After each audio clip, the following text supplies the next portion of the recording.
Aujourd'hui, je voudrais vraiment m'exprimer. Je voudrais m'exprimer par rapport à ce qui se passe dans notre cher pays. Je voudrais m'exprimer par rapport à ce qui fait la une, par rapport à ce qui fait parler même des personnes qui n'ont pas l'habitude de parler. Avant de commencer, je voudrais signaler que dans le paysage politique du monde entier, il y a une personne que moi je n'aimais pas du tout entendre parler. Quand cette personne prenait la parole, chaque fois que la personne prend la parole, elle me rendait furieux. Il s'agit là bien entendu de la personne d'Éric Zemmour. Éric Zemmour, le leader politique français que tout le monde connaît. Quand ce monsieur prend la parole, moi je me sens irrité. Je me sens, c'est-à-dire hors de moi-même. Ce monsieur suppose dans toute sa pensée, il suppose dans son idéologie qu'on ne peut pas être français et porter le prénom Oumuhawa.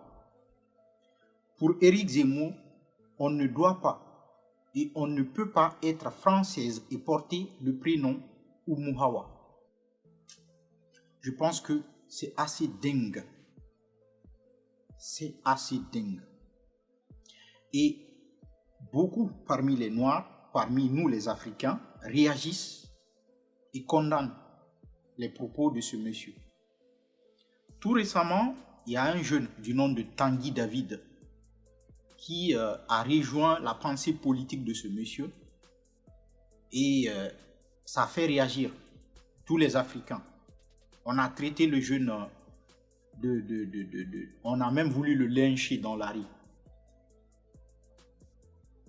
Il a subi il a été traité de tous les noms d'oiseaux.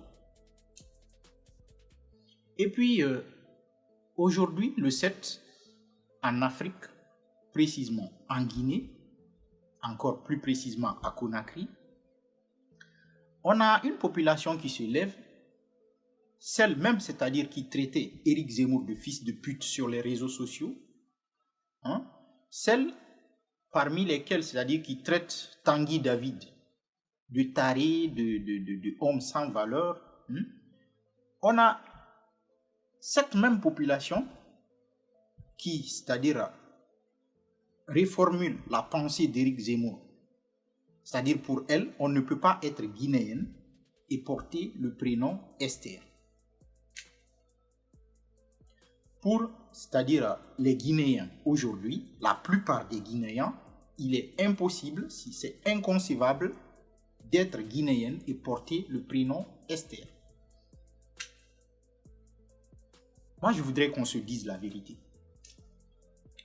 Entre Éric Zemmour et nous les Guinéens aujourd'hui, qui est plus matrixé dans la tête? Qui est plus matrixé dans la tête? Quand les autorités, je vais dire polonaises et tout ce qui s'ensuit, ont fermé la porte aux Africains qui vivaient en Ukraine, ça fait réagir aussi certains. Certains ont réagi. Ça fait réagir beaucoup d'Africains. On a pris ça pour, c'est-à-dire une sorte de discrimination. Et quand on continue à fonctionner avec des pensées comme ça, comment voulez-vous que les gens nous respectent? C'est-à-dire aux yeux du monde, tout le monde voit comment nous fonctionnons avec nos états d'esprit. Comment voulez-vous qu'on nous respecte? Aux États-Unis, nous ne sommes pas considérés. C'est-à-dire on n'est pas respecté chez les Américains, on n'est pas respecté en Europe, on n'est pas respecté encore moins en Asie. On pense que, c'est-à-dire les autres nous détestent, voilà, que nous sommes, Marine Le Pen même elle le dit, nous sommes la risée du monde. Et ça fait mal tous ces propos. Mais quand vous regardez la pensée, la façon, c'est-à-dire que nous, Africains, aujourd'hui, précisément nous, Guinéens, nous pensons, ça fait la honte. Ça fait vraiment la honte. Pendant que les autres se battent, c'est-à-dire dans les nouvelles, pendant que les autres cherchent à être, leader dans la technologie, leader dans... Nous, on est là, on se bouffe les couilles pour des pensées, pendant que les autres se battent pour le progrès. Nous, on est là, Hein? On fait couler de l'encre pendant que les autres pensent au progrès, à la technologie. Nous, on se bouffe les nez. Je ne veux agresser personne, moi. Moi, j'apprends à réfléchir, j'apprends à utiliser mon cerveau. Je m'apprends à utiliser mon cerveau, cette faculté mentale que la nature m'a donnée, que Dieu m'a donnée. J'apprends à l'utiliser. Et j'invite les gens à réfléchir. Si de telles, c'est-à-dire façons de penser, une telle façon de penser peut construire une nation, que tout le monde réfléchisse. Je vous remercie.